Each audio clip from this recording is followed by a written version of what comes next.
with us today Mr. Brent Kesler, joining us all the way from Florida to talk about the Money Multiplier Method. So much like self-directed IRAs, where it is a very niche topic, there's not a lot of people out there that are really experts in these things. Brent Kesler is the expert when it comes to this method, so I'm really excited to not only have him here today, but also to kind of learn a little bit about how this works myself. Now, before we get started with today's webinar, I do just have a couple of quick announcements for you guys. We have a lot of cool events coming up here at Quest, as well as a great account opening promotion going on this month. So I'm just going to take a couple of minutes kind of as we let people get signed on here and let you know about what we currently have going on here at Quest. Now, for those of you who may not be as familiar with us, Quest Trust is a self-directed IRA custodian. We're based out of Houston, Texas, but we do have offices in both Dallas and Austin, and we work with clients pretty much all across the US, and we do operate in all 50 states. Now, what we really specialize in here at Quest is teaching investors how to think a little bit differently about how they save for retirement and the types of investments that you choose to invest in with your IRA, maybe a 401k, or maybe even like a health savings account or education savings account.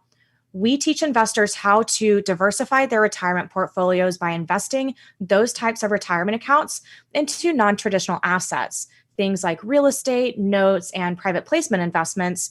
You can actually do all of these investments in an IRA, and it grows completely tax deferred or tax free. Now, along with that, at Quest, we cannot give tax, legal, or investment advice. You'll kind of see that pop up here in the disclaimer at the bottom of this slide.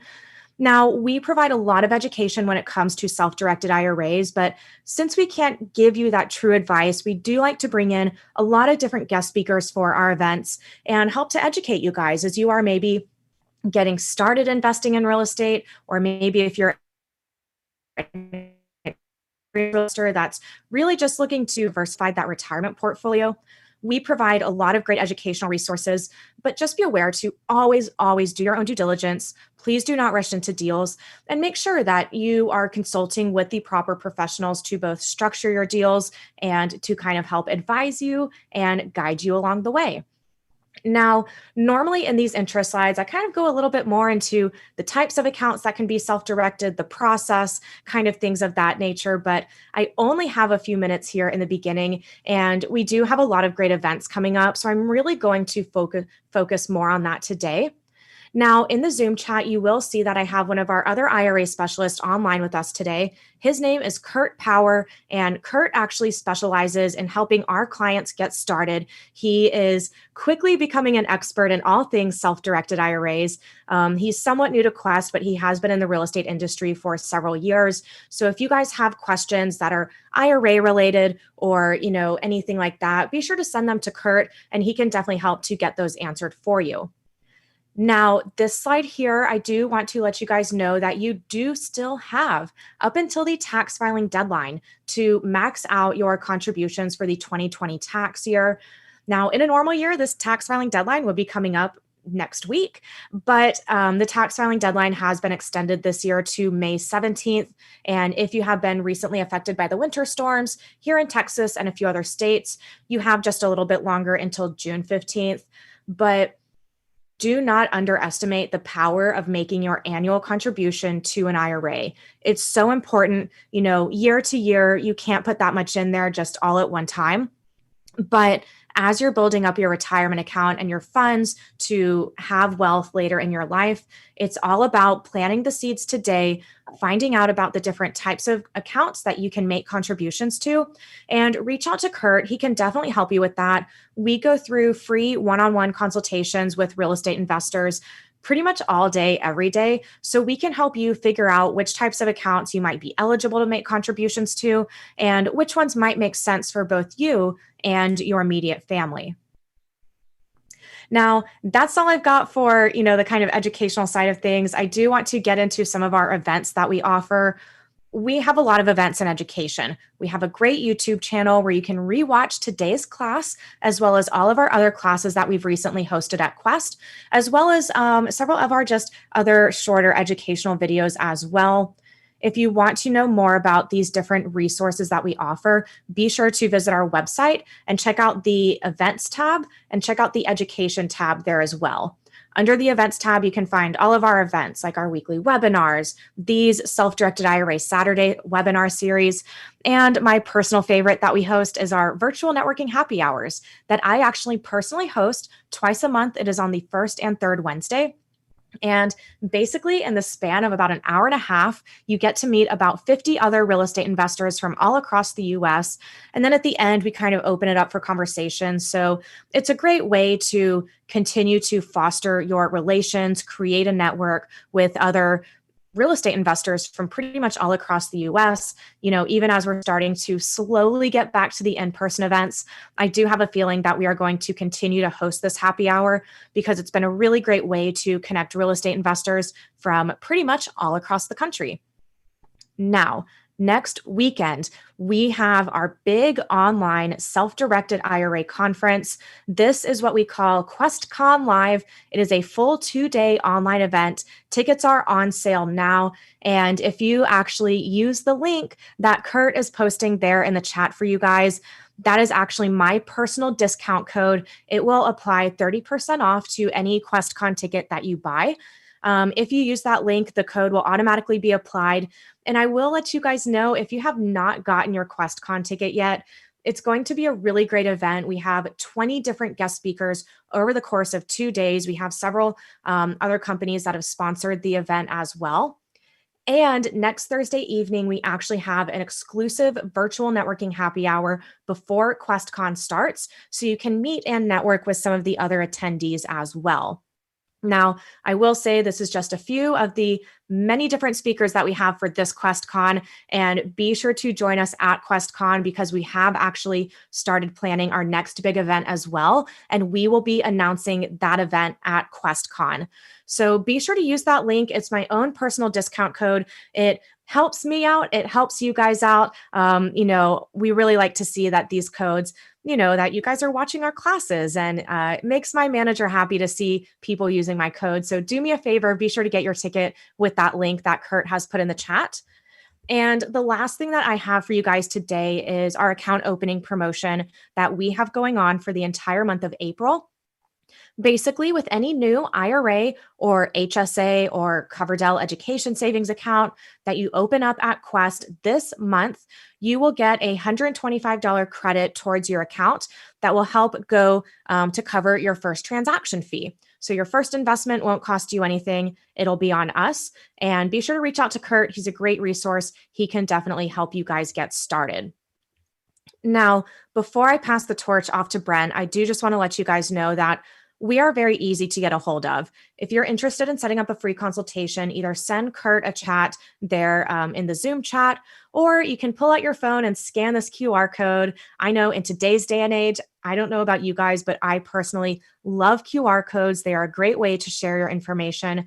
And with that code, you can actually sign up for a free consultation, or go to our website, send us an email. If you log onto our website during our business hours during the week, you can actually chat live with an IRA specialist. So if you chat us on Mondays, there's a good chance you'll get me. If you chat us on another day of the week, there's a good chance you'll get Kurt. It's not an automated thing. It's actually real IRA specialist on the other end of that chat. And it's a really great way to get your questions answered quickly for you. So that is all that I have for you guys. Without further ado, I would like to bring back Mr. Brent Kesler. Brent, I am super excited to hear you go in depth about this money multiplier method. I've heard so much about it. And as I was mentioning in the beginning, it's not something that a lot of people are experts in and that teach quality education over. So I know in a normal world, you are flying back and forth all the time. You give these presentations all across the US. So hopefully at some point, maybe we'll get to meet in person here in the near future. But if you guys have questions, be sure to post them to the Q&A box. I will come back on at the end and we will be answering y'all's questions. And Brent, I'm excited to have you here today. I'm excited to see what you're here to talk about. Well, great, Haley. Thanks so much for having me, and I appreciate the time to be on. So thanks, everybody. I look forward to sharing with you. I'm going to now, Haley, share my screen, make sure I got all that taken care of, and the technology is working. So can you see my screen there? Yes, we can. Okay, let me put it into the presentation mode. Hang on just a second here. Make sure that that's on. Okay, all right. Well, welcome everybody. Thanks for being on. I will go about an hour. So it's actually I have 1:13 p.m. Eastern time, so I'm going to go about an hour. And then as Haley said, we'll take some time for questions and answers, about 10 or 15 minutes at the end. So if you do put questions in the chat box, I will not be looking at them as I'm going through this presentation. I'm just going to go through my PowerPoint here. So hopefully you can see my screen and see what's going on, and then we'll take some questions at the end. So anyway, who am I? I'm Brent Kesler. The name of our company is called the Money Multiplier. I'm located here in Port Orange, Florida, which is about an hour east of Orlando. I'm up next to a town called Daytona Beach. And I've got my contact information up top here. So if you want to take a picture of that, I've got my texting telephone number that you can text to. I've got my email, brent@themoneymultiplier.com, and the website, www.themoneymultiplier.com. And I'll put that up again at the end. So actually, I'm a chiropractor. I no longer practice chiropractic anymore. I haven't practiced since 2008. I sold my last clinic in 2017.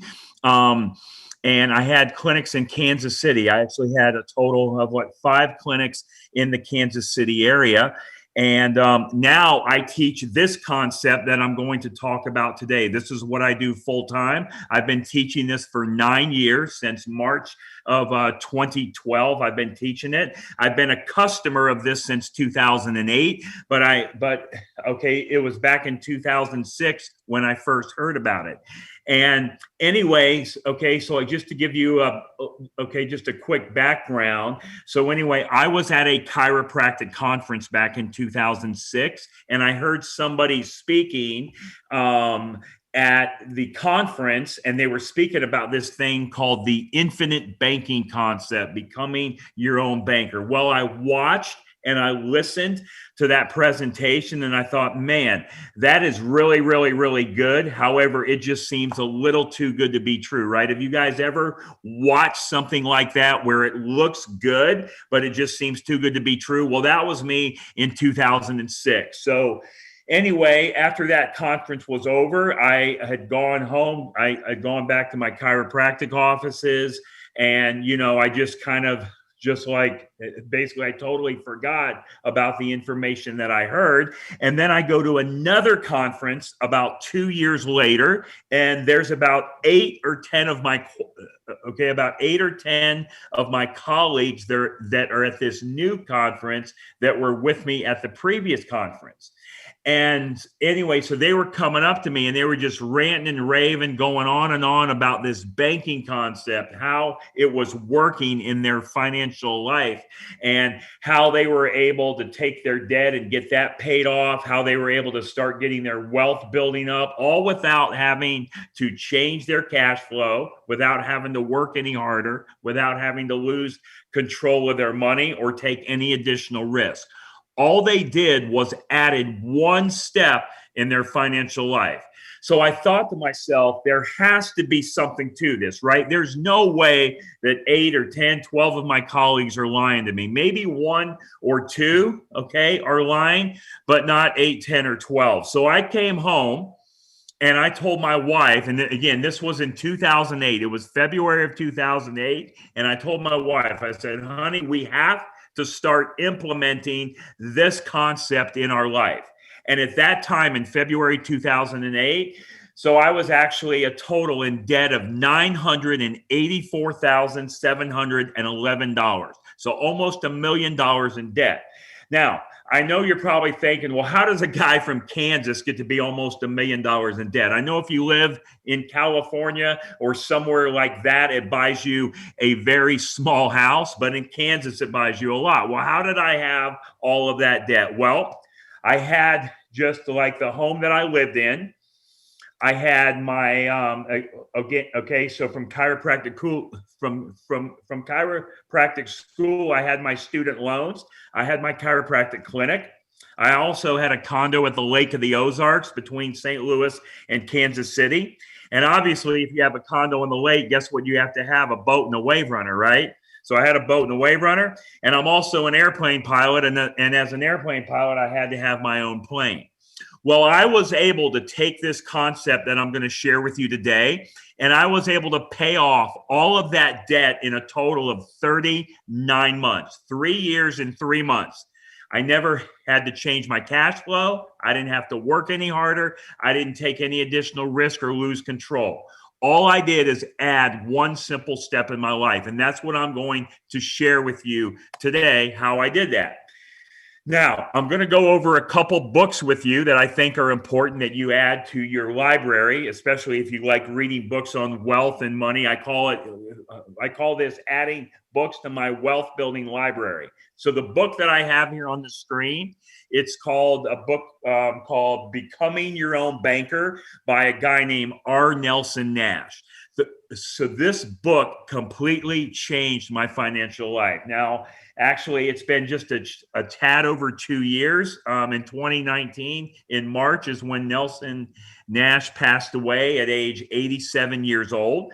But this is a book that you want to add to your wealth building library. A lot of what I teach goes directly off of this book. And if you're like me and just have a little ADD or just don't like to read a lot, it also has 2 hours of audio with it. So the thing you can do is go on our website and order the book, www.themoneymultiplier.com, or the thing you can just go to Amazon and get it as well. I'm not here to try to sell you a book. I just want you to know where the information is coming from that I'm going to share with you.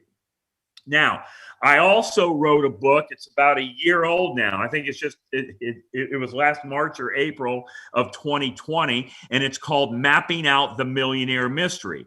And I wrote this book with Chris Naugle. Chris Naugle was a client of mine, or is a client of mine. He's now a colleague of mine. Now, there may be a few of you that know who Chris Naugle is. Chris Naugle is very active in the world of like real estate. He's had a couple shows on TV. He had a show on House Hunters. His most recent one was on like HGTV, and it was a show called Risky Builders. So Chris Naugle is very active with this concept that I'm going to teach. And if for some reason you don't know who Chris is, I would definitely suggest that you follow him on all of his social media channels, Facebook, Twitter, Instagram. Okay, so again, Chris Naugle, Naugle. All right. Oh, also, the thing is on that book, before I leave it, if you guys will either, send me a text message or an email, preferably an email, Brent@themoneymultiplier.com, Brent, B-R-E-N-T, at themoneymultiplier.com, and I will send you this ebook for free. Okay, I'll send the ebook to you. So just email it to me, Brent@themoneymultiplier.com, or if you want to text me your email, just text the email to 785-248-9637. All right, I'll give you more of that contact information at the end. So just to be clear of exactly what I'm going to be talking about for the next hour.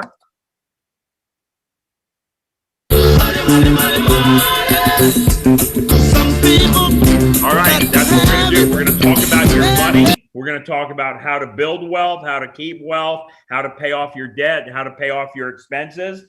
And the concept that I'm going to share with you is a little outside of the box. It's not what you've been taught about money. It's not what your parents have taught you, your grandparents. It's not what your friends, your colleagues, and your coworkers are doing. So as I go through this, I want you to keep an open mind because I'm going to challenge, the way that you think a lot about money. So keep an open mind as I go through this. Now, so like normally before I start a presentation, I have you watch this like 7.5-minute video, and it's called The Backward Bicycle. I'm not going to do that because I'm going to save some time, but that's part of your homework is go to YouTube, and under YouTube, I want you to watch The Backward Bicycle. And after I go through the presentation and you go back and watch it, you'll see why I have you watch it. Because again, the concept I'm going to share with you, it's going to be a paradigm shift. So it's not what you've been taught So the backward bicycle is a great video to get your mind right. I'll just play a few seconds of it so that way you'll know that you're on the right video when you go watch it later. Hey, it's me, Destin. Okay, so Welcome go back watch to Smarter that, the Every Day. backward bicycle video. It's about a 7.5 minute video. And now, there's a guy named Will Rogers, and here's what Will Rogers says. He says, the problem in America isn't so much what people don't know, it's what people think they know that just ain't so. So a lot of the stuff that we've been taught about your money may not actually be the truth. All right, the thing I'm going to talk about is how your money flows. I'm going to talk about the method to get all of your money back for all of the products and services that you're buying. That's right. Okay, so not only do you go and buy the product and service, because look, anytime you go buy anything, it doesn't matter if it's a car, a house, a bicycle, a cell phone, a tank of gas, a pack of chewing gum. The thing that you have to do is take your money and you have to give it to the other person, and in exchange, they give you the product or service. Well, so they have the money and you have the product or service. But what happened to the money? The money is gone. The money has left your family forever. So what if there's a way that I could show you how every product and service that you buy now from now for the rest of your life, not only are you going to give them the money, they're going to give you the product or service, but now you have a method to get all of that money back. I'm going to show you how to do that before we end today with a car. That's right. So how to buy a car and not only get the car, but get all the money back. And guess what? If I can do it with a car, guess what else I can do it with? Anything, a cell phone, right? I can do it with a computer. I can do it with a TV. I can do it with an airline ticket, taxes, anything that I spend money on, I can recycle and get all that money back. But in order to talk about money, here's what we have to agree on. We have to agree on a definition of what money is, at least for the next hour. We have to agree what money actually is. So if I ask you to tell me the definition of money, you would give me a lot of different things. Well, all money is a means of exchange, is it not? That's all it is. That's all we do with money. Every day, that's all we do is exchange money for products and services. Okay, in other words, I exchange food for money, money for food, car for money, money for car, house for money, money for house. So all it is a means of exchange. So that's going to be our definition of money. We're going to talk about the mysteries of money, the machine. Pretty soon, I'm going to go over this machine that is going to build your wealth. And you're going to be surprised. A lot of you are going to say, no way, that can't be true. I know everything there is to know about that, and I've never heard of that before. So anyway, stand by. That's coming in a couple minutes. The mission, the marathon. So this is not this is not a sprint. It's not a get-rich-quick deal. This is going to be one thing that you're going to want to add to your financial life. And when you do it, it'll drastically improve it. We'll talk about the millionaire and the movement. All right. Now, I have 3 calculators on my screen. If you look to the one on the right, this is your checking or savings account that you have at your local bank. I'm going to assume everybody on the call has a checking or savings account, right? And it's at the bank of wherever, the Bank of Texas, the Bank of California, the Bank of Florida, Wells Fargo, Chase Bank, right? So as far as whatever bank that you bank at. And I'm going to say that you have $25,000 in your bank account. And the bank is paying you 4% interest on that money that you have in there. Now, look, I know they're not paying you 4% interest, but I'm going to make believe that you found a really, really good bank and they're paying you 4% interest on your money. And I'm going to play your local banker at the bank, so we'll just call me Banker Brent, all right? Now, the thing that you do is come into the bank and you say, Brent, I want to take that $25,000 out of the bank and I want to go buy a car. I want to go buy a $25,000 car and pay cash for it. And I say, no. You do not want to take the money out of the bank that's earning 4% interest and go pay cash for the car. Instead, here's what I'm going to do.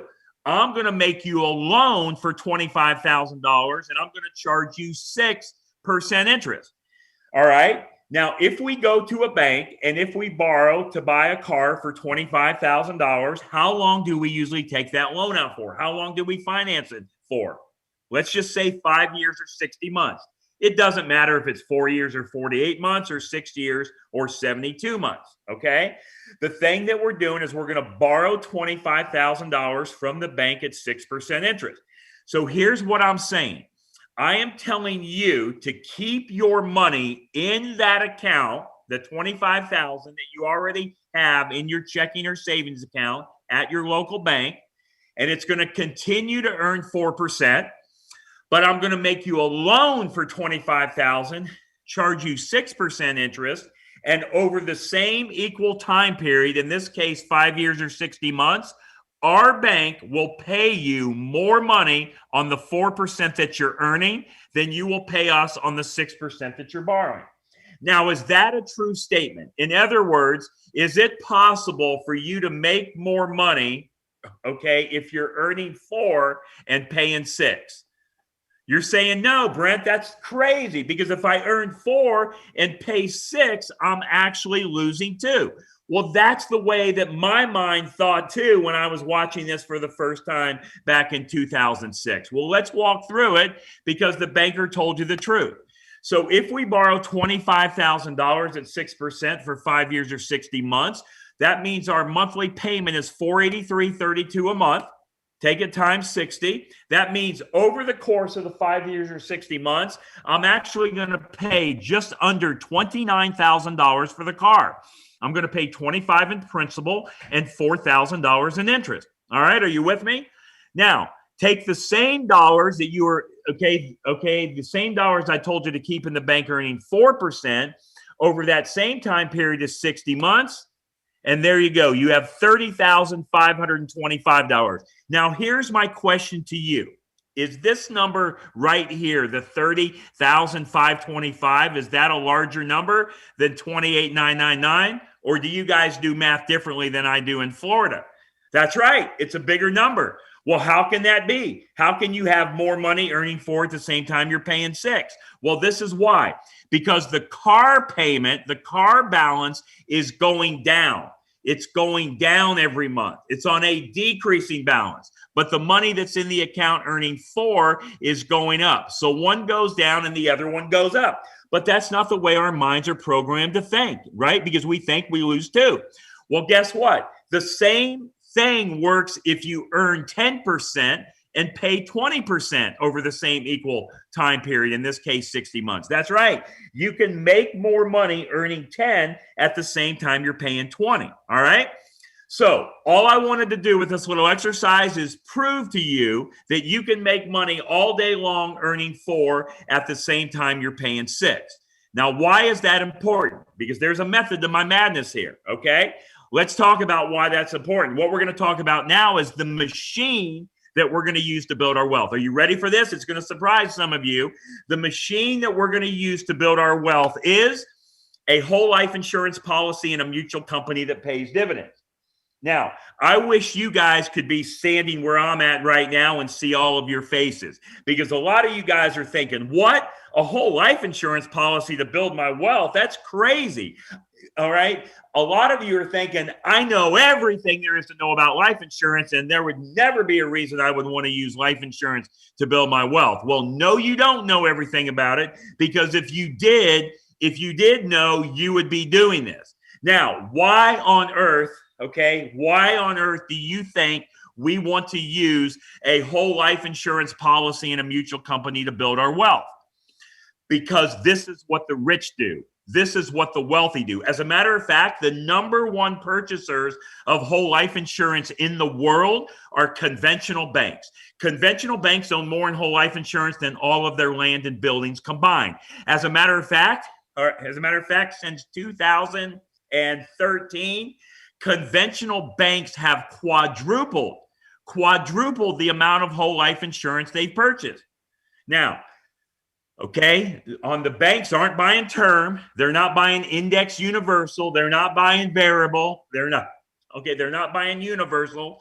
They're buying whole life insurance in a mutual company that pays dividends. Why do you think banks are doing that? Why are they buying so much?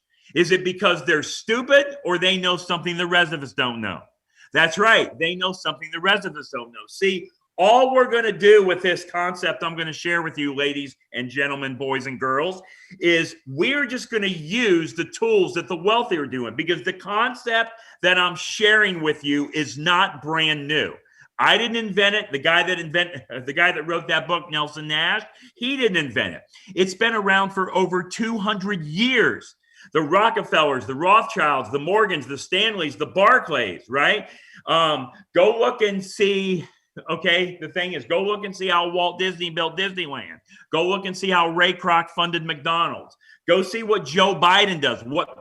Okay, go look and see how President Joe Biden builds his wealth. Go look at the inventor of the 401k plan, Ted Bennett. Go look him up and see where he has 75% of his net worth. So again, the concept that I'm sharing with you is not on trial. It's not being tested. All we're going to do is we're going to mimic and imitate what the wealthy do. Now, how can you go check out to make sure the stuff I'm telling you is accurate? Well, go to something called BOLI, B-O-L-I. It stands for bank-owned life insurance. And all you do is you go plug that in, and you will see the hundreds of pages that come up about how much whole life insurance conventional banks actually own. So all we're going to do is mimic and imitate what the wealthy do. Now, let's go back to this 4 and 6%. Why is that important? Well, because the 4% is the guaranteed growth rate in your policy. That's not me telling you that. That is in your policy contract. And guess what? Is that taxable or tax-free growth? Yeah, tax-free growth. And tell me what our largest eroder of wealth is: taxes. So the guaranteed growth in the policy is 4%, assuming the insurance company does not pay a dividend. When the insurance company pays a dividend, it's higher than 4%. Now, I can't guarantee you the insurance company will pay a dividend this year, next year, 5 or 10 years from now, but every single company I write business with has been paying dividends for over 100 plus consecutive years without fail. So do you think there's a pretty good chance that the insurance company will pay a dividend this year, next year, 10 years, 20 years from now? Absolutely. But even if they don't, I'm only talking to you about the guaranteed 4%. Now, why is the 6% important? Because the 6% is the highest interest rate the insurance company is going to charge you to take a loan. So can we make money all day long earning 4 and paying 6? Absolutely, we can. All right. So let's move on. All right. Now, the thing we talked about was the definition of money. And all money is a means of exchange. All right. And the purpose of money is what? Is to buy things. Yeah. So who believes in compound interest on the call? Almost every hand goes up. You guys believe in compound interest. You've been taught that compound interest is a great thing. Well, let's talk about compound interest for a minute. Okay. So the only way compound interest works is if your product or your money sits still. In other words, if I have this $20 bill I have in my hand and I want to earn compound interest on it, guess what I got to do? I got to take it down and I'm going to put it in the bank, and I got to keep it in the bank. It's got to sit still in the bank, right? If I go back and get that $20 bill out in a week, a month, a year, a day, it's no longer compounding. So it has to sit still. The motion has to stop. Now, okay, motion is a natural law of God, is it not? Everything's in motion. You know, I'm at the beach this weekend. The waves are crashing up and down. The palm trees are out there, flapping in the wind. The airplanes are flying over. I'm talking. My lips are moving. My hands are moving. My eyes are twitching. A few hours ago, I ate some food. The food's going to be in motion through my body. How many of you would want to eat fish out of a stagnant pond? None of you. How many of you went to the grocery store this past week and went and bought fresh produce that you do not intend on eating? No, you're going to eat it, right? Because if you don't eat the fresh produce, it's going to rot and it's going to spoil. So you got to keep it in motion. Well, all of us have been taught that compound interest is a great thing. I want you to name me one business in the world that actually uses compound interest. All right. Just one business. Oh, and I know what you guys think of. You think of banks. Banks use compound interest, right? Well, no.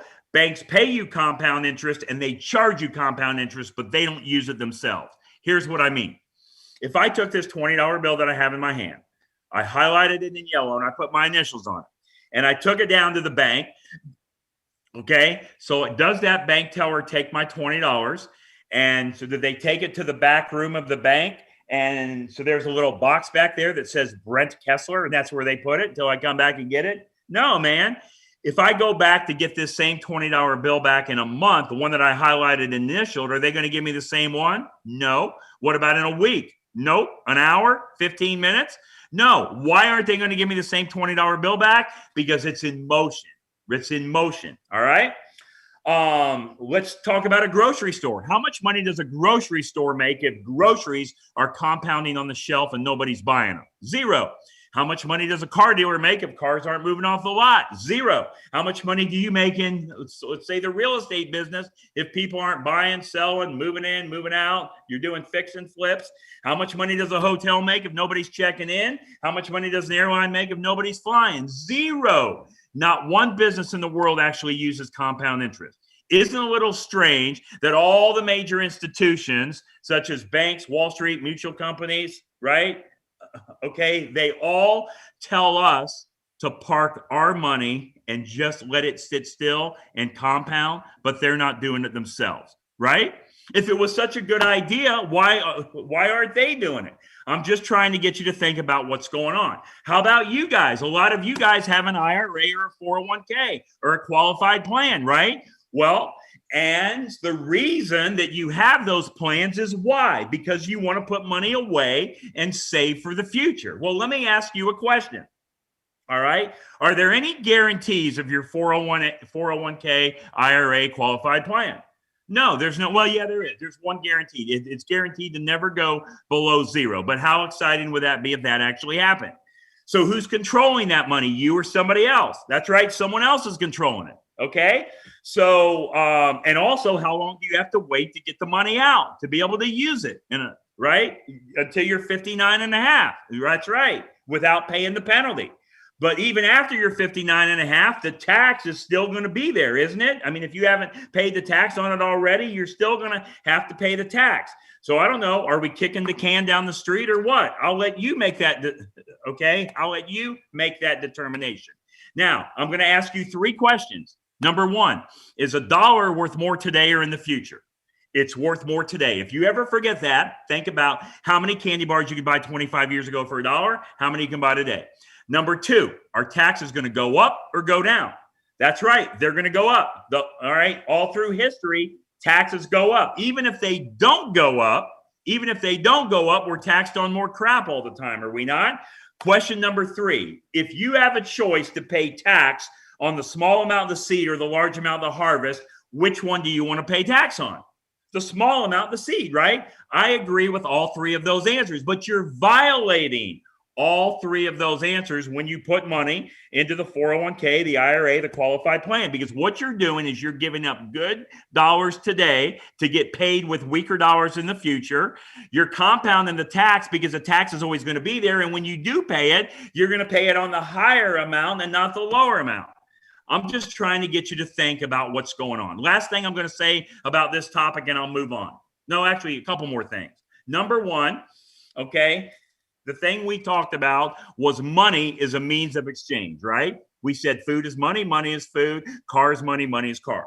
So let's say after this call today, what we're all going to go down to the grocery store and we're going to buy a loaf of bread and a gallon of milk.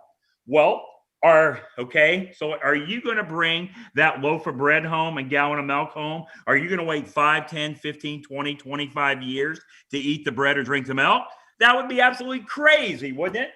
How about if we go buy a car or a house today? Are you going to wait 5, 10, 20 years to drive the car or move in the house? That would be ridiculous, right?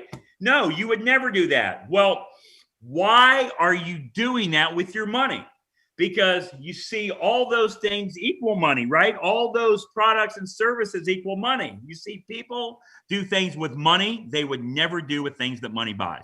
You would never buy a loaf of bread and put it and and bring it home, put it in the freezer and wait 5, 10, 20 years to eat it, would you? But you'll put money in a qualified plan and hope to have some later. Oh, but wait a minute, Brent, I get a match. I got one of those great plans and I get a match.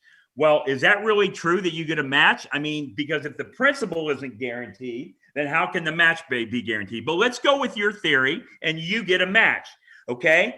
So remember we said bread is food, bread is money, and so money is bread. So let's say we go to the store, we buy a loaf of bread, we bring the bread home, we put it in the freezer, and 10, 15, 20 years later, we open up the freezer and guess what's in there?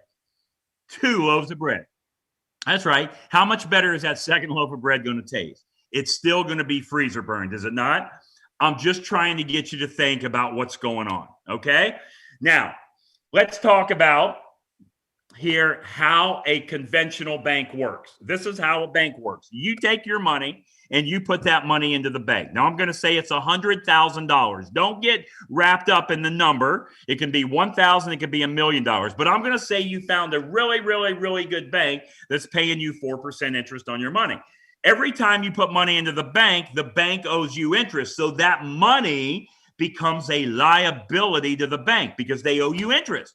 Well, how does the bank take that money and turn it into an asset? They loan it out. Loans are assets to banks. But every time we think of a loan, we think of it as a debt, a payment, an expense, a liability. We got to start thinking the way the bank thinks that. So the thing that you do is you put that money into the bank, and guess what you do? You go back to the bank and say, Mr. Banker, I want to go buy a house. Have you guys ever borrowed money from a bank to buy a house? Yeah, probably a lot of you have. So now the bank's going to charge you 7% interest to borrow the money that you, the depositor, put there. Now, don't get hung up on the numbers. I want you to get the concept. Well, if you borrow money from a bank to buy a house, are you expected to pay them back with interest? Absolutely. So who's in control of that transaction? The bank. Now we want to go borrow money to buy a car. Have you ever done that? Have you ever went to a bank to borrow money to buy a car? Probably a lot of you have. So now what you do, you go back to the bank that you put money in, okay, so the depositor's money, and you're going to borrow some of that money to buy a car. We'll call it 8%. What, do you got to pay it back? Absolutely you do with interest. So who's in control? How about a house remodel, a new swimming pool, granite countertops, a patio, a deck, a home equity line? Let's call it 9%. Well, if you borrow the money, you got to pay it back, don't you? And finally, let's do a debt consolidation loan, pay off all the credit cards, call it 12%. That money has to go back in the bank. So I want you to look at that circle. Who's in control of every one of these transactions? Yeah, the bank is, right? Now, I know it's a Saturday afternoon, but I'm going to do a little math, all right? I know you guys don't like math on Saturdays, but I promise I will keep it simple. Let's see how well you did and how well the bank did. Well, remember, we said you made 4% on your money, right? You found a really good bank, and that bank is paying you 4% interest. So how much did the bank make on the house? They made 7 and you made 4. So how much more did they make? 7 minus 4 is 3. The bank made 3% more than you. Then they took the money and they loaned it out to you or someone who wants to buy a car at 8. So they made 8, you made 4. How much more did they make? 8 minus 4 is 4. The house remodel, they made 9, you made 4. 9 minus 4 is 5. And finally, the debt consolidation, they made 12, you made 4. So the bank made 20% and you made 4. The bank made 20% and you made 4. How much more did the bank make than you? Come on, guys, it's easy math. They made 20, you made 4. How much more did they make than you? 16, right? Close. What about 500% more than you? That's right, because look, ladies and gentlemen, boys and girls, if you made $4 and the bank made $20, so didn't they make 5 times what you made? Absolutely, they did. As a matter of fact, banks are making between 400 and 1,300% annually on the money you leave there each and every year. Now, I know you're thinking, Brent, I hear you flapping your gums and moving your lips. How do I really know that's true? Well, don't take my word for it.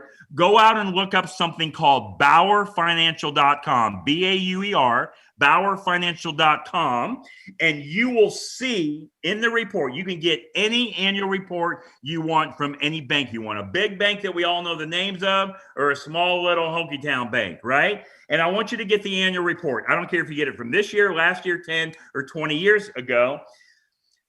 In that report, you will see banks make no less than 400% annually on the money that you leave there. Now, I'm going to challenge you to do this exercise. I've been teaching this now for about 9 years, and I teach a lot of Zoom meetings, a lot of live events, and every audience I ask you, I say, I want you to go find me a bank that makes less than 400% annually on the money that you're leaving there and bring it back to me, and I'll change my presentation. Nobody has done that yet. Maybe you'll be the first. If you think about it, it makes sense, doesn't it? Because banks are everywhere. Have you guys ever been driving down the road and you get to the and you're going through town, and the thing you do is you get to the so the stoplight. You get to the intersection. There's 4 corners on the intersection. Tell me what at least one building is on almost at least one of the corners on the intersection. That's right, a bank. And are the banks on the bad locations, the rundown property, bad landscaping, bad architecture, or are they the nicest buildings in town? That's right. And they're everywhere. Who's paying for all of those? We're paying for them. Have you guys ever been driving down the road and all of a sudden you see a new building be a building? You're like, oh, wow, what's that going to be? A new restaurant, a new shop, a store? What's it going to be? And guess what? About 3 weeks later, you ride by and what is it? Another bank. They're everywhere. Just trying to get you to think about what's going on. The last thing I'm going to say about this is who's in control of every one of these transactions? The bank. That's right. How much risk did the bank take to do all of this? Not really any, because whose money did they use? They used your money, so they really didn't take any risk. Now, I will agree, interest rate offsets risk. So the higher you are as a borrower, the higher of a risk that you are as a borrower, the higher your interest rate is going to be. But if you're too high of a risk, is the bank going to loan you the money anyway? No. So all I want you to do is be the bank, because you're doing all of this in your life anyway. You're buying houses, you're buying cars, you're doing house remodels, you're spending credit cards. Who's getting all your money? Have you ever wondered who's getting all of your money? All right. Let's move on. There you go. There's the report, BauerFinancial.com. Go to that report, BAUER, BauerFinancial.com, and I want you to find me a bank that makes less than 400%. Email or text it to me, and I'll change my presentation, and I'll credit you for changing my presentation. Now, I'm not going to go over annual pattern of spending to save time, but I will show you how you can watch it at the end of the call. Okay? Now, the last major thing I'm going to go over today is now I'm going to show you how to get all the money back on all the cars you're going to buy, drive, and own. Wouldn't that be pretty cool? Now, I don't even know you guys on this call, right? I mean, I don't even know you, but I know how you buy cars. Yes, I do. I know how you've been buying all your cars up to this point in your life. One of 3 ways. You pay cash for the car, you bank finance the car, or you lease the car, right? Because I think you guys are all honest, and I don't think anybody stole the car. So that's the 3 ways that you pay a car. Now, it doesn't matter of those 3 ways that you do it, but guess what happens in every one of those ways? You have to take your money and you have to give it to the car dealer. And they give you the car and they got the money. Everybody goes home happy. The transaction is over. Well, what if there's a way that I can show you how you can give the money to the car dealer, so they get the money, they give you the car, but now there's a way to get all the money back. So not only do you have the car, but you get the money back. Would that be pretty cool if I could show you how to do that? Would that be worth you spending about an hour and 5 minutes with me today on a Saturday if I can show you that? I would think so, because let me ask you this question. Out of all the cars you've ever, well, here's the first question. The car that you're driving today, is that the very first car you ever bought, driven, and owned? No, unless you're 16, 17, or 18, probably not. How about your second car? Your third, fourth, fifth? Right. You've went through life and you've bought and sold cars. And you're going to continue to go through life and buy and sell cars. And if it's not for you, it might be for a spouse, a child, a grandchild, a niece, a nephew, right? So our family is going through life and they're buying and selling cars. Let me ask you this question. Out of all the cars you've ever bought, driven, and owned up to this point in your life, how much of the money do you have today? Here's a little hint. 0.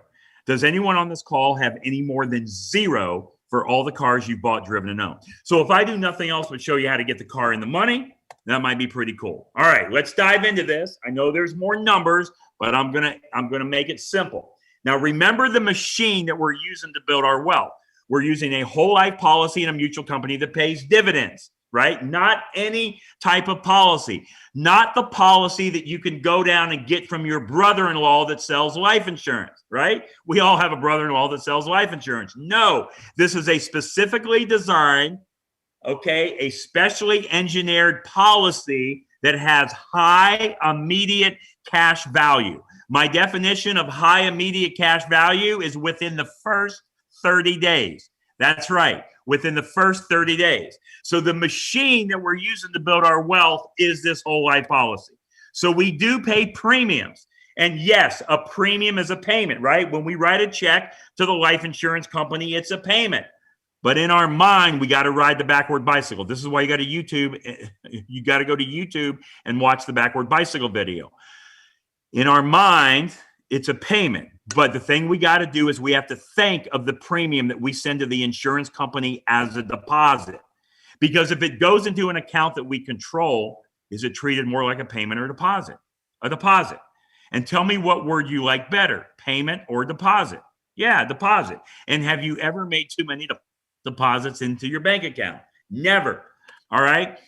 Age doesn't matter, and death benefit doesn't matter. Age and death benefit don't matter. So let me blow this up a little bit. If you notice on this screen, age and death benefit are grayed out because you don't have to worry about age and death benefit. It doesn't matter.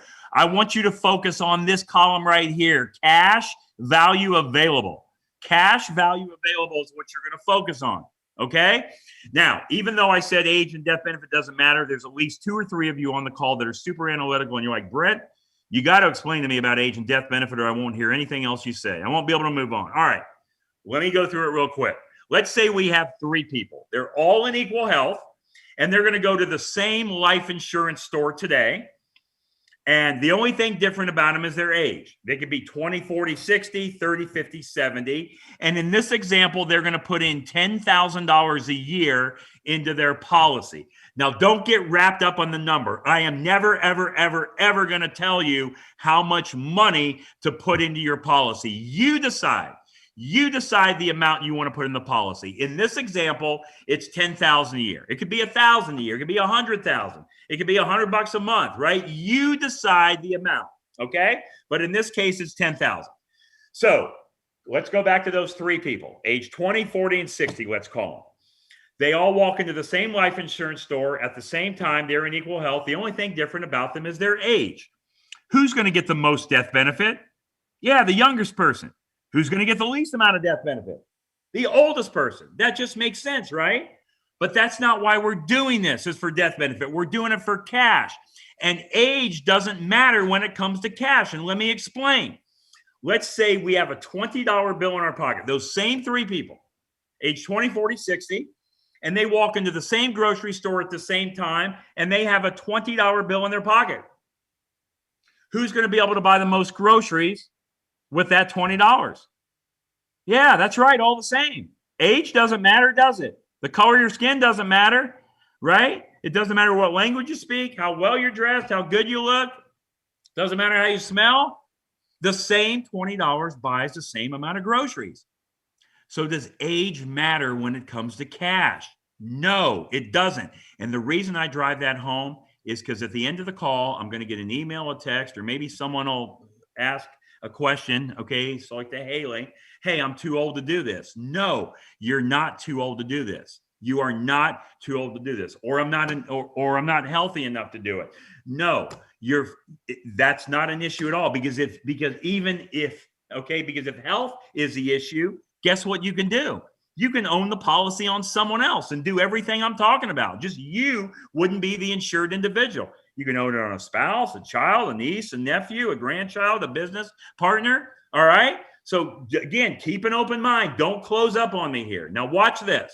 Okay. Because I said we're going to show you how to get all the money back for all the cars you're going to buy, drive, and own. Now on the left-hand side is years. That's all it is time. Year 1 to 8, 9 to 13, and so on. Then age and death benefit are grayed out. We already talked about that. The policy premium deposit. In this example, this individual is putting in $10,000 a year into his policy, and he's going to pay it for 7 years. Now, I know some of you are thinking, Brent, that's asinine crazy. I would never, ever, ever put in $10,000 into a life policy and pay it for 7 years. Well, I think you would if you totally understand this. But again, you decide what you want to do, okay? Now we're going to go buy a car for $25,000 at the end of the 3rd year, beginning of the 4th year. Now, I would never have you wait to the end of the 3rd year, the beginning of the 4th year to use the cash in your policy. I want you to start using it immediately. And my definition of immediately is within 30 days. If you notice, he puts in 10,000, he immediately has 5831 to borrow within 30 days. But in this example, I'm just going to show you what happens when we wait. Now, just know this. You have to trust me on this for a minute. The earlier you use the policy and the more honest that you are as an honest banker, and you pay yourself back the same way you paid back just the people for the house, the car, the home remodel, and the credit cards on the last screen, the bigger the numbers are going to get. Okay? Now, here's what we're going to do. We're going to go borrow $25,000 to buy the car. All right? And what we're going to do now, because we borrowed the money from ourselves, we're going to pay ourselves back with interest, $500 a month or $6,000 a year for a total of $30,000. So if we borrow $25,000, do you think it's a good idea? It's just to pay ourselves back for the car. Absolutely. So in this case, we're going to pay $500 a month, $6,000 a year, a total of $30,000 over 5 years. Because remember what you told me earlier. You said if I borrow money from a bank, Brent, I got to pay them back with interest. Well, if you borrow money from yourself, you should pay yourself back with interest. Because if you don't, you're saying your money is not as valuable as the bank's money. You've got to start treating your money the way you treat a bank's money. All right. So in this case, I want you to look and see what we did in 8 years. In 8 years, we put in 10 times 7 is 70, paid back 6 times 5 is 30 for a total of 100,000, right? So we put in 100 grand up to this point. But how much did we take out? We took out 25 to buy the car. So if I put in 100, took out 25, put in 100, took out 25, how much more did I put in than I took out? Well, 100 minus 25 is 75,000. So your net injection is 75,000. The cash in your account is 73,226. If you take that 73 and divide it into 75, that means you just got back over 96%, 96 cents of every dollar for that very first car. How would you like to have 96 cents back of every dollar for every car you've bought, driven, and owned? Is there anything stupid, ridiculous, idiotic, or crazy that I'm doing? No, man. I just bought a stupid life insurance policy and I'm using it to buy my car. See, the thing, you're going to buy the car anyway, regardless. Okay? Now, watch this. Now we go to year 9 to 13. I want you to pay attention, year 9 to 13. So now we're going to go buy another car in year 9. Okay, another 25,000. Why are we buying another car? Because that car is wore out and it's time to get another one. Or maybe your spouse has been walking for the last 5 years and they want a car now. All right. So now we're going to go buy another car for 25. That money is going to come from where? It's going to come from the 73,226. I'm no longer going to put premium into the policy at this point, but just know if I did, the numbers would get way, way, way, way, way bigger. But I wanted to stop paying the premium because I wanted to isolate the car loan. So now what I'm going to do in year 9 to 13, I'm borrowing out 25 and I'm going to pay myself back just like I was before, 500 a month or 6,000 a year for a total of 30,000. So I borrowed 25, paid back 30, borrowed 25, paid back 30. How much more did I put in than I took out? Well, if I took out 25 and put back 30, my net injection is $5,000. How much cash do I have now? 95. That's right. My cash value grew from year 8 to year 13 from 73 to 95.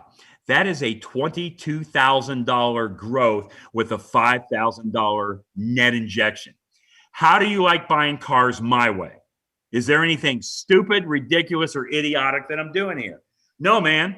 All I did is I bought a stupid ass life insurance policy and I'm using it to buy my cars. Oh, Brent, that wasn't nice.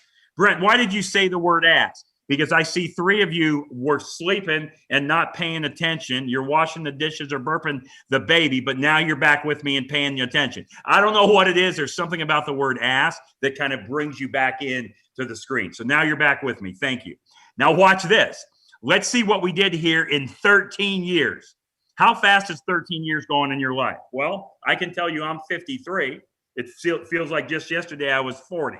Watch what we did in 13 years, okay? Let's go look at year 1 to 8. We put in 10 times 7 is 70. We paid back 6 times 5 is 30. So $100,000 in the first 8 years we put in. And then in year 9 to 13, we put 6 times 5 is 30. So 130. So we put in $130,000 in, but we took out for 2 cars, didn't we? We took out 25 in year 4, 25 in year 9, for a total of 50. So if I put in 130, took out 50, put in 130, took out 50, how much more did I put in than I took out? Well, 130 minus 50 is 80. So 80,000 is my true net injection. How much cash do I have in my account right now in year 13? Look at the cash. It's okay. Go ahead and say it. 95,000. Wait a minute, Brent. Are you saying that I put in 130,000 and I took out to buy the cars at 25 and 25, a total of 50. So my net injection is 80 and I'm sitting here with 95,000. I'm sitting here with more cash. That's exactly what I'm saying. Not only am I sitting here saying you got 95,000 in cash, guess what else you have? You have 2 cars sitting on the driveway, a 5-year-old car and a 10-year-old car that you've owned, driven, and used that whole entire time. And you can continue to own them, drive them, use them. You can sell them, donate them, whatever you want to do. So did I just show you how to get every dollar back on every car you're going to buy, drive, and own? Not only do you get the car, but you get the money back.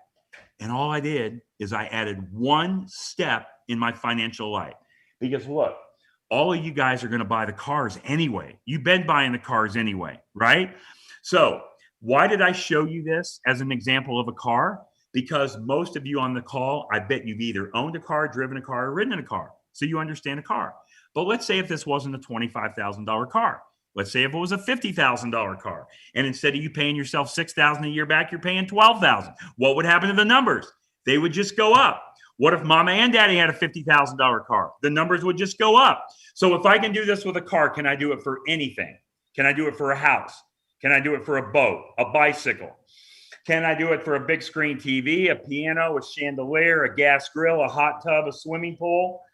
Anything, any product or service. Oh, what about taxes? Can I pay my taxes and get all the money back? Can I pay my state, federal, local taxes and get all the money back? Absolutely, you can. What about charitable giving? Can I give to charity and get all my money back? Oh, charity, Brent, that ain't right, Brent. That ain't right. God does not want me to get my charitable giving money back. Well, let me just tell you, if God didn't want you to get your charitable money back for what you gave, he would not have you on this call, and he would not have me talking to you and you listening to me about how to get the money back for charitable giving. Do you know any poor people that are adding wings to any churches? Neither do I. It doesn't matter what it is. We're turning every liability into an asset, every asset that's depreciating into an appreciating asset. Have you ever heard of a guy named Robert Kiyosaki? Robert Kiyosaki, he's known for a book called Rich Dad, Poor Dad, but he also wrote a book called Second Chance. That's right, Second Chance. In that book, this is exactly what Robert Kiyosaki talked about. Exactly what I'm telling you, but you never read it, right? All right. The thing is that when you read it, you went past it. You didn't understand what he meant. Have you ever heard of a guy named Tony Robbins? Tony Robbins wrote a book called Money Master the Game. Chapter 5.4 of Tony Robbins' book, this is exactly what Tony Robbins talks about, but you never saw it when you read it. Look, as I said earlier, this concept has been around for over 200 years. It's not on trial. It's not being tested. The Rockefellers, the Rothschilds, the Morgans, the Stanleys, the Barclays. We're now keeping the money in the family. We're not reinventing the wheel. We're just going to start doing what the wealthy have been doing for a couple hundred years and play the game that they are. Now, there's 3 rules. 3 rules. Rule number 1, I want you to look under policy, premium deposit. Rule number 1 is pay yourself first. Pay yourself first. Now, I know you're thinking, oh, yeah, I've heard that before. It comes in one ear and out the other. See, I don't even know you, and I know what you do with your money. Every time you get money in, it can be active income, passive income, investment income. It can be a check in the mail from grandma for your birthday. Guess what you do with your money? You take the money and you deposit it in somebody else's bank, the conventional bank of Texas, California, Florida, Bank of America, Wells Fargo, Chase, wherever you bank at. And then guess what you do with that money? You take it now, and the thing you do is you write checks or you do online banking, and you pay everybody else first. The thing you pay the house people, the car people, you pay the student loan, you pay the taxes, you pay the food, the groceries, the travel, the entertainment, you pay the car payment, you pay for Bobby's soccer practice, you pay for Susie's piano lessons, and you hope there's money left over for you. You got to change that. You got to start paying yourself first. Pay yourself first and then pay everybody else. Rule number 2, pay yourself with interest. Pay yourself with interest. Treat your money the same way you treat a bank's money, because when you borrow from the bank, you pay them back with interest and don't even skip a beat. You got to pay yourself back, because if you don't, then all you're doing is saying your money is not as valuable as the bank's money. And rule number 3, recycle and recapture all of the money that's going out to other people and keep it in your family. So 3 rules: pay yourself first, pay yourself with interest, recycle, recapture. If it works for the bank, if it works for a car, what else does it work for? Anything. There's 2 more books for your wealth building library. I gave you a total of 4 books now. Second Chance, Robert Kiyosaki, Tony Robbins, Money Master the Game. Go look at chapter 5.4 of the Tony Robbins book. Okay, I'm almost done. Now, because of time, I'm not going to go over the money multiplier map. Now, I'm going to show you, though, how you can go watch it. Now, on the map is something that we create for all of our clients, because you're probably wondering, okay, Brent, how do you make money? How do we pay you? What do you do? Well, you're never going to write me a check for a dime. You're never going to write my company, the Money Multiplier, a check for a dime. I get paid one way only. So hopefully, if you're going to implement this concept in your life that I'm sharing with you, you're going to buy the life insurance policy from me. Okay, not from Brent. As far as writing the check, I am the agent. I work with several different insurance companies. I'm licensed in every state of the country. I have over 3,000 clients in every state of the country, and everything I do is word of mouth and referral. That's why I'm on this call. 91% of my clients that start, they come back and they do more policies, they do more money. So I get paid when you buy the policy because I'm your servicing agent. See, I get paid the same way your car insurance guy gets paid. So when you go to John Smith, the Allstate man, to buy car insurance, the check that you write is not to John Smith, you write it to Allstate, and Allstate pays John Smith a commission. Well, the reason you want to work with me and not your brother-in-law that sells life insurance is because your brother-in-law doesn't understand this concept. And if he did, okay, and if he tells you he does, ask him why he hasn't told you about it already. All right? No, they don't understand it. And if he does, or he or she does understand it, ask him these 3 questions. Number 1, have them show you how you can borrow at a higher rate than what you're earning and make money all day long. They can't show you. Number 2, have them show you how to get all the money back for all the cars you're going to buy driving on. They can't show you. Number 3, have them create this money multiplier map for you. Remember earlier, I said I had $984,711 of third-party debt. I paid it off in 39 months, okay? This is an example of another client that had $470,000 of third-party debt. He owed these 12 third-party creditors you see at the top of the screen. He put in $25,000 a year into the policy. Remember, that's his number, not mine. Okay, so remember what I said earlier. You can pay premium monthly, quarterly, twice a year, annually. You can change the mode. You can lower the premium. You decide the amount that you want to pay. Well, in this example, okay, so like this individual, it was going to take him 18 years. Look over here at the house, okay, at that last payment on the top right. It was going to take him 219 months to pay off all of this debt. Instead, because he implemented this system, this concept, this process, he paid this debt off not in 219 months. He did not inject $470,000 in to pay it off. He paid it off in 61 months. It didn't take 18 years, 15 years, 10. He did it in 5 years and 1 month. And he paid it off with a $160,000 outside injection. That's right. He paid off almost $470,000 of debt with a $160,000 outside injection in 61 months. He didn't have to work any harder. He didn't have to change his cash flow, take any additional risk, or lose control. He just added one step in his life. That's it. One step. You see, I don't want you to change anything you're currently doing. I don't want you to stop investing. I don't want you to stop doing the stuff that you're doing. Whatever you're doing with your money, continue to do it. This is just adding one step. So this is not an either or. This is not, okay, do I decide to do this or do that? No, this is an addition to. This is adding one step. Okay, I'm going to show you how to watch this. I'm almost done because I want to be respectful of time. I'm coming up on 57 minutes here. So I said I was going to go an hour, and then we're going to take some questions for however long Haley gives us. But a couple things I want to touch on. So who uses this? You're probably thinking, hey, why haven't I heard about this? Why hasn't anybody told me? Well, how many of the wealthy people are telling you what they're really doing with their money? Think about that, right? Well, anyways, all right, so let's talk about who does this. This is how the University of Michigan pays their head football coach, Jim Harbaugh. And so why do they do it like this? So they can get all the money back that they pay for him. I was about to do a live presentation in Denver, Colorado, and it was on November the 16th of 2016. And the only reason I remember the date is because every time I look at this article, and I opened up, I got there a little early. I was on my computer and I opened up ESPN. I wanted to check the sports scores, and this article came up. Go look it up. Don't take my word for it. And if you know anything about college football, it's probably a good thing that they are getting the money back, because Jim Harbaugh has not been all it's cracked up to be, and he has not won the games he should have won in the last 5 years. All right. This is how Walt Disney built Disneyland. Okay. After failing in pursuit of traditional means of financing of what would become Disneyland, Walt had to provide his own financing by collaterally borrowing from his own policy, the cash value policy. Who knows if there would even be a Disneyland if it wasn't for this process? Ray Kroc with McDonald's. Okay. He had to cover salaries.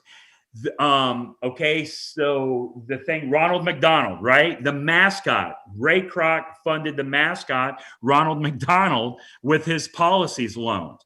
By the way, have you guys even seen Ronald McDonald lately? Where's he been? Pampered Chef. So $3,000, a lady, Doris Christopher, she started Pampered Chef in her suburban Chicago home in 1980, and she sold it later to Warren Buffett for $1.5 billion. Who knows if there would even be Pampered Chef if it wasn't for that. Joe Biden. Don't take my word for it. Go look it up. Joe Biden has no stocks, bonds, or savings account. Biden has, as you see here, he holds 6 life insurance policies, 6 whole life insurance policies with one of the companies I write with, which is Mass Mutual. All right. So don't take my word for it. He probably owns more now, because this article was in 2014. All right. So the president of the United States. Okay, so like Stanford University, J.C. Penney, Foster Farms. Okay, now that you know this, everybody should do it, in my opinion, because if you don't do it, now that you know it, not only are you stealing from yourself, your spouse, your children, your grandchildren, because you're letting money leave the family. We got to start keeping the money inside of the family. Now, look, there's us and the super wealthy. Us and the super wealthy. We all have access to the same financial tools, do we not? Yes, we do. But the wealthy use the tools differently. Now, I heard a quote by a guy named Warren Buffett, and I heard this in October of 2008. And I think about this quote almost every day of my life, because I don't like complicated crap. I like things to be simple. As a matter of fact, it took me 13 trimesters to pass 10 trimesters of chiropractic school, because I kept failing classes. It took me 2 extra years after I did pass chiropractic college to get my license, because I couldn't pass part 3 of the national board exam. I had to take it 3 times, and they only give it to you every 6 months. So I am not the brightest candle in the cake. I'm not the sharpest tool in the shed. And some people have even said I'm a couple donuts short of a dozen. But I understand what Warren Buffett said here. And I think about this quote every day. And this is how simple it is. Warren Buffett said, if poor people would just start doing what rich people do, they wouldn't be poor anymore. How much sense does that make?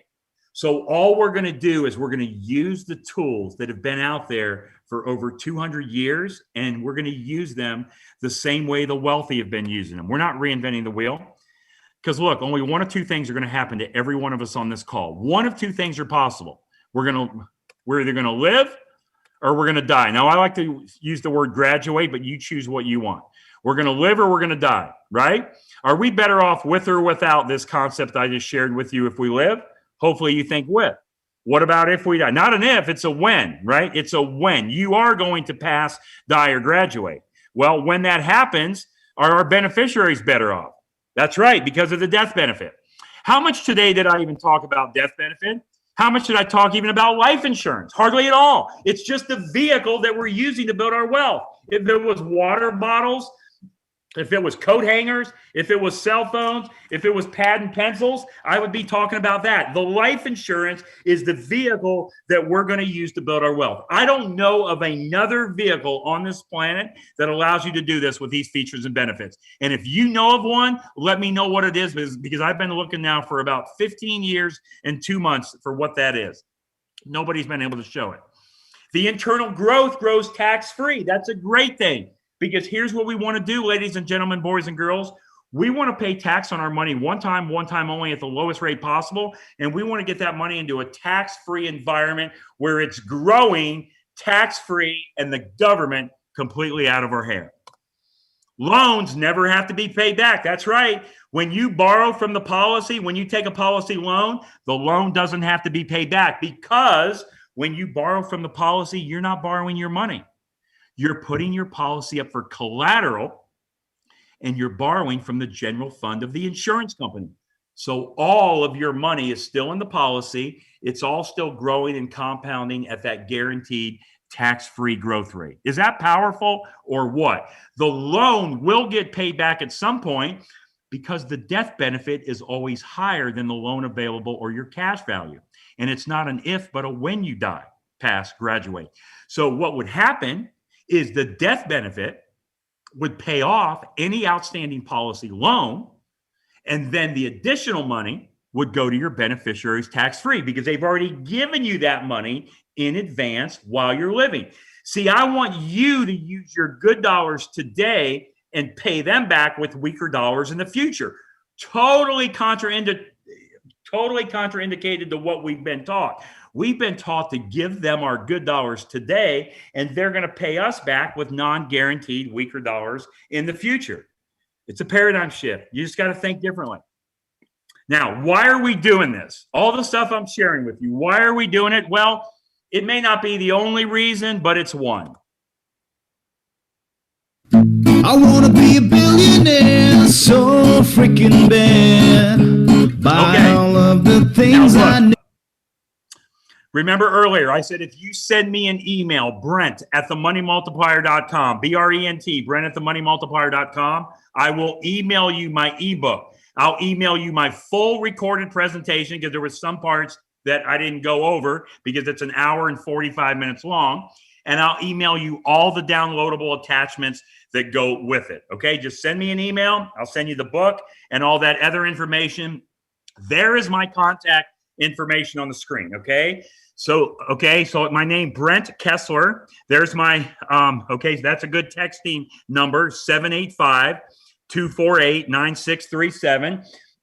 Yes, I know it's a Kansas number, but I live in Florida. However, I've had the same cell number for like 27 years. You don't want to give your cell phone number up. There's my email, Brent, B-R-E-N-T, @themoneymultiplier.com. Another thing you can do is go schedule on my calendar. If this is something you're interested in discussing to see how this would work for you, either email me, text me, or go to my calendar and schedule a time. And the thing we'll do is we'll block off a strategy call, a 45-minute strategy call. I'm not going to ask you to buy anything. I'm just going to answer your questions. Hopefully, if you decide, just to implement the concept, I'll be the one you implement it with. Okay. And if the call doesn't take 45 minutes, great. If we need more time, we'll schedule a second call. And then the last thing I'll say here, in order to watch my full recorded presentation, go to the website, themoneymultiplier.com, click on the resource tab at the top of the homepage. and click on presentation. And it's broken up into 10 sections, or you can watch it start to finish. It's got all the downloadable attachments with it. Okay. So there's all my information right there on the screen. Take a picture of that. So like text me, email me, go to the schedule calendar and schedule, go watch the presentation. And if there's somebody that you think that should have heard this information that could not get on today for some reason, please go and give them the presentation info, have them watch the full presentation. And I appreciate you spreading the love and sharing it with others. And I appreciate your time. It looks like I'm 5 minutes over, Haley. I'm an hour and 5 minutes. So Haley, I'll throw it back to you. I appreciate you having me on. And I appreciate everybody being on to listen. And Haley, I'll take as many questions as you have time for. Perfect. Yes. Well, we have quite a few questions. So guys, I will let you know, be sure to take a picture of the screen, rewatch this class on YouTube, share the YouTube link with people. This is really great information. It opened my eyes up to a lot of things. And I love when our presenters get really deep and technical in it. They don't just tell you what it is, but they actually show you the kind of inner workings behind it as well. So Brent, great presentation. Let's get into some of the Q&A. And I know you actually answered this question, but I'd like to hear you elaborate on it just a little bit further. One of the questions we have, how can whole life insurance help when you are already in your 60s and the cost of whole life insurance is so high?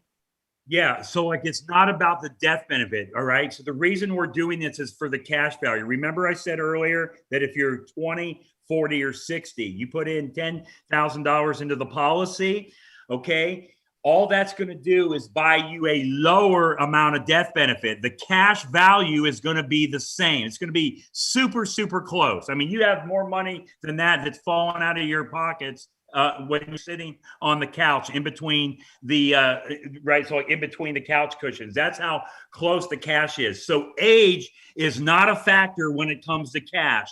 Only death benefit. See, the thing you're thinking of in that question is you're thinking how much death benefit it's going to buy you. You're right. It's going to buy you a lower amount of death benefit, but that's not why you're working with me. The death benefit is the icing on the cake, the cherry on the icing. The reason you're working with me is for that cash value that you're going to have access to immediately. Yes, you will have a death benefit. It'll just be a lower amount than the 20-year-old, okay, just for the same amount of premium. I hope that helped.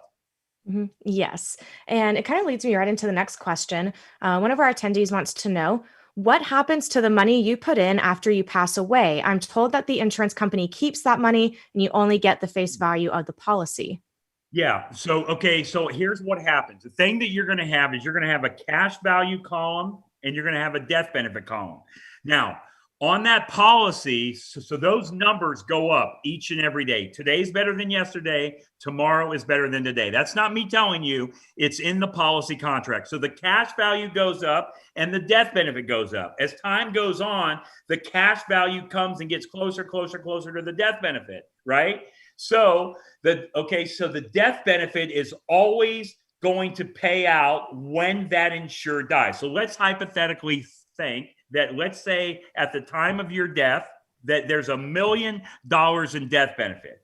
And let's just hypothetically say there's $400,000 of cash in the policy and you have taken out the 400. So what happens is the death benefit of $1 million will pay off the $400,000 loan because they've already given you that money. And then the other $600,000 will go to your beneficiaries tax-free.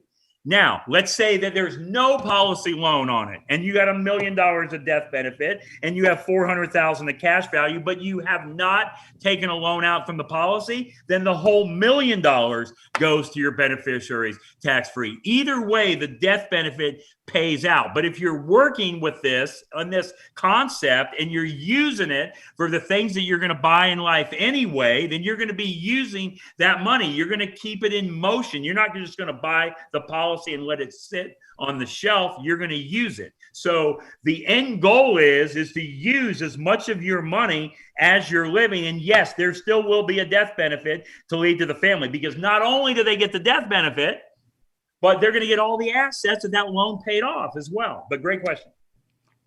Yes. And I like this question here. Why does one person need multiple policies? Why not just add more to the first one? Yeah, great question. Anyway, there's this thing called a MEC, MEC. It stands for Modified Endowment Contract. In that black book that I told you about, Becoming Your Own Banker, Nelson Nash talks about it on page number 38. I think it was June of 1988. So the government put this thing into place called the MEC because people were trying to stuff a ton of money into these policies, right? Just to keep from the tax because they wanted that tax-free growth. Because remember, when you put money into the policy, that growth is growing tax-free. Anytime you take a loan out, that's never taxed, right? Have you guys ever paid tax on a loan? No. And the death benefit grows tax-free. Well, okay, back in June of 1988, so the government came in and said, hey, what we're going to do is put this thing in, and it's called a MEC to limit how much you can put in one policy. So it's called a modified endowment contract. So if your policy becomes a MEC, it's no longer treated as an insurance contract and it's subject to taxation. Okay. So the thing that we do when we design the policy, we snuggle it right up to the MEC line without going over it. All right. Okay. That way we keep it a non-taxable event. So we snuggle it right up to the MEC line. And then when you want to go buy more policy when you want to do more premium, now we just go start a second policy, a branch office. All right. The same way that you have at your bank account now, right? So you probably don't have one bank branch. You have a second, a third, and a fourth bank branch. So you're going to have multiple policies. So and I guess another example I'll give is, let's say the thing you're doing is you're trucking down the road and you're like, hey, I'm putting $1,000 a month in the policy, $1,000 a month, $1,000 a month. And then you say, hey, this is working really, really good. I want to put $2,000 a month. Well, you can do that, but you can't do it in the same policy or you'll overfill it and cause it to become a MEC. So you start a second policy. So another way to look at it is just know that you can never, ever, ever just get 12 ounces of water in a 10-ounce glass. It simply won't hold it. Great information there. We have this question from a couple of people. I think this is going back to the slide with the illustration and buying the car for the $25,000. A couple of people asked, how can you borrow the $25,000 when the cash value of the policy was less than that? Well, no. So I guess we need to go back and look at it. I'll talk to you guys offline about it. But no, the $25,000 was there in the cash because he put in 10,000, 10,000, 10,000, 10,000, and he bought that car at the end of the third year, beginning of the fourth year. So, all right. So I think what you're trying to do is just take those numbers and add and subtract. You can't do it. It won't work because the thing you're not taking into account is the growth inside of the policy. Because remember, all of your money is in that policy and it's growing, it's compounding tax-free, right? Even though when you're using the money. So I'll talk to you guys offline about that. But yes, there is enough money to take out that $25,000 just when he did take it out. Yes. And it kind of reminds me, very similar to self-directed IRAs. This is really truly where the one-on-one consultation is really so important because, you can learn a lot in a presentation, but to really understand how it applies to your own personal situation, you really need to sit down and have that one-on-one conversation. We had someone ask, and I'll kind of answer this one really quick. We had someone ask, is this compatible with my IRA? Can I buy life insurance with my IRA? And, funny enough, life insurance is one of the two things that you cannot invest in with your IRA. So, these two things that we're talking about today, not really compatible with IRAs, but we still thought it was really valuable to bring out this presentation because, at Quest, we want you to learn how to invest with your IRA, but overall how you can build wealth as well. We think that's really important. So just to kind of answer that one really quick, but Brent, we'll do just a few more questions, kind of pick and choose here. Guys, if we don't get to your question, just reach out to Brent. He's got more presentations, a lot of information online, and it sounds like he's always happy to share it as well. Absolutely. So this next question, she wants to know, if I buy a policy for my son, is he the only one that can borrow against the policy? Good question. Great question. No, actually, there's three things with a policy. There's the owner, the insured, and the beneficiary. Okay. So the owner is the one that is paying for the policy most of the time. He or she who has the gold makes the rules. Okay. That's the owner. The insured individual is whoever's body we're going to insure. And then you have the beneficiary. The beneficiary is determined by the owner. The owner and the beneficiary can change multiple times. You can change them multiple times. The owner is the one that controls that. The only thing that can't change is the insured individual. Okay. But so yes, you can own policies on other people, a spouse, a child, a grandchild, niece, nephew, someone you have a business interest in. I mean, I own 5 chiropractic clinics. I still have policies on my associate docs. I have 19 of these policies. Currently, as we sit here right now, I have 19 policies. I put in about $500,000 a year in my own premium, and I buy at least one policy every 12 to 24 months because I want as much money getting into the 3rd year and beyond into this vehicle as I possibly can, because I want that growth. I mean, the growth just gets huge. As a matter of fact, I have 3 children, age 19, 21, and 32. They all own their own policies. They own more than one. They all live in their own houses. They bought their own houses with their policies. They bought their own cars with their policies, right? So the thing we're doing is we're using this to buy and finance the things that we're buying in life anyway, because now all that money stays in the family. Mm-hmm. Yes, that's awesome. And it kind of shows, there's no age too young to do it. And as you guys are out there and you might have kids that age as well, it's great to expose them not only to real estate investing principles and skills, but, just overall wealth building skills, because not enough people my age are being exposed to it. And it's really something that we should actively try to change. All right, it's just a couple more questions here, and that actually leads right into the next one I was going to ask, and that is, do you have to be underwritten whoops. Sorry, had a bit of an echo there. Do you have to be underwritten each and every time you open a new policy? Yeah, great question. Well, so normally, no, and here's how it works, okay? So even if you wanted to start this concept today, you're like, Brent, I'm fired up, I'm ready to start a policy today. You can't start a policy because the first thing I have to do is get you approved for the policy. In other words, the insurance company has to make sure you look as good on the inside as you do on the outside. Now, also, I want you to remember, even if you know that you're not insurable, for example, if you have cancer, if you just had 12 feet of your intestines removed, or you just had a kidney transplant, then you're not going to be insurable. But it doesn't mean you can't do this. You can insure another body. You can be the owner of a policy and do everything we're talking about. You just wouldn't be the insured individual. So the way it works is now I have to get all of your information to the insurance company, the underwriters, basically just, all right, so your age, your age and of course, the amount of premium that you want to get approved for. So all that information is, hang on. I'm sorry. I skipped a step. So the first thing that has to happen is you have to have the exam. So the exam company will come to your home or your work, or you can go to them.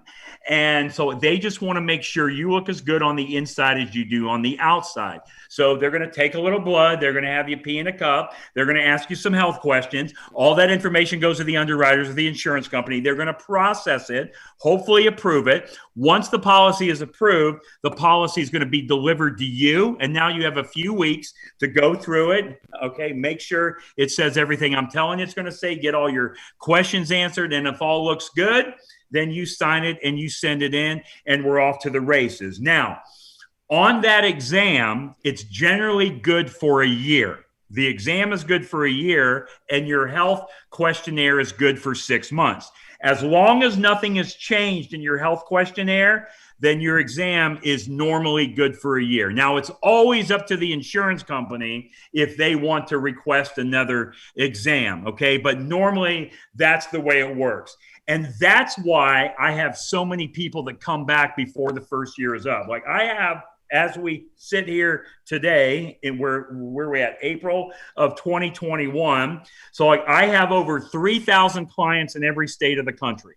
91% of my clients that have been with me a year or longer have more than one policy. Of those 91%, 70% of those come back before the first year is up. And why do they do it? Well, a couple of reasons. Number one, they see how efficient and effective this works, but they want to come back and get more, add more premium before their exam expires. So great question. Yes, that is a great question. And I actually think that's a great place to maybe stop, cut it off, and wrap it up. I will let you guys know I actually have to be on another webinar here in about 15 minutes. But guys, be sure to check out Brent's website. Be sure to send him an email. There is a lot of more information and a lot of great ways that this can be applied. Whoops, sorry, y'all. Having some weird feedback on my computer. But Brent, thank you so much for joining us today. Do you have any last kind of closing thoughts that you'd like to leave our audience with before we sign off for the day? Well, yeah, Haley, thanks so much for having me on. Everybody, I appreciate you being on. And guys, I'm telling you, even if you don't do this with me, even if you don't look at this with me, you got to check this concept out. It is totally game changing when it comes to your financial life. All right. So just go out and look. You have plenty of time to do the research. So like go and Google my name, Brent Kesler. Put me in YouTube. The guy that wrote the book with me, Chris Noggle. Go follow Chris Noggle. Watch all of the stuff that he has out there, his social media. Go follow his stuff. Also, every Wednesday at 1 p.m. Eastern time. So Chris Noggle does a Wealth Wednesday webinar, and every Wednesday at 4:30 Eastern time, he does an Ask Me Anything where there's just rapid fire questions. Rapid fire questions. We have a ton of different plan designs, case studies, success stories, testimonials. Go check out the information. I'm telling you, it is a game changer in your financial life. I know what a lot of you are thinking. It's too good to be true. Why haven't I heard about this before? Don't be like me. I waited 2 years. Because I was trying to find the holes to poke into it. And and anyway, I'll leave you with this. The last couple things. The thing I love about my job the most, more than anything else about what I do and being able to teach this, is nobody's ever mad at me. I do not have any clients that are mad at me. And if I do, because see, clients don't get mad at you when you're building their wealth, helping them build their wealth. And if I do have someone that's mad at me, they're keeping it a secret. They haven't told me about it. And the last thing I'll say is what the late Zig Ziglar said. I'm a true believer. And the more you get to know me, the more you get to watch what I do. I'm a true believer of what the late Zig Ziglar said. And Zig Ziglar says, if you help enough other people get what they want, you're going to get what you want. And that's what I want to do. I want to help you. And that's why I'm doing this, because yes, I get paid. Don't get me wrong. I get paid, but I take a 60 to 90% cut in my commission to design your policy this way. And that's why you haven't heard about it, because the agents are not willing to take that hit in their commission. But if I help you get what you want, guess what you're going to do? You're going to come back for more, and you're going to tell other people, and you're going to refer your friends, your colleagues, your coworkers, your family members. So I appreciate you guys being on. Haley, thanks as always for having me. And I look forward to the next one. Awesome, Brent. Thank you so much. If someone wants to attend one of those Wednesday events, are they available on your website, the Money Multiplier? Is that where they find those? So anyway, I'm horrible at social media and stuff. I mean, I know how to check email on Hey, no worries. But I'll tell you what, so just send me an email or a text and I'll get you the information. So like I normally have my assistant Hannah on here and she can answer that, but I'll get you the information. But it's Wealth Wednesday webinar, or just go follow Chris Noggle. You'll find it with him, or if not, just text me or email me and I'll get you that information. Awesome, Brent. Thank you so much. And to everyone that is still with us, that has joined us today, thank you so much for spending part of your Saturday with us. I hope you enjoyed it. And don't forget about our April promotion that we have going on. And don't forget to get your tickets to QuestCon Live next weekend. We can't wait to see you there. It's been a lot of preparation going into this event. So y'all have a great weekend. I will see y'all later. Bye, Brent. Bye-bye, guys. Thank you. Thanks.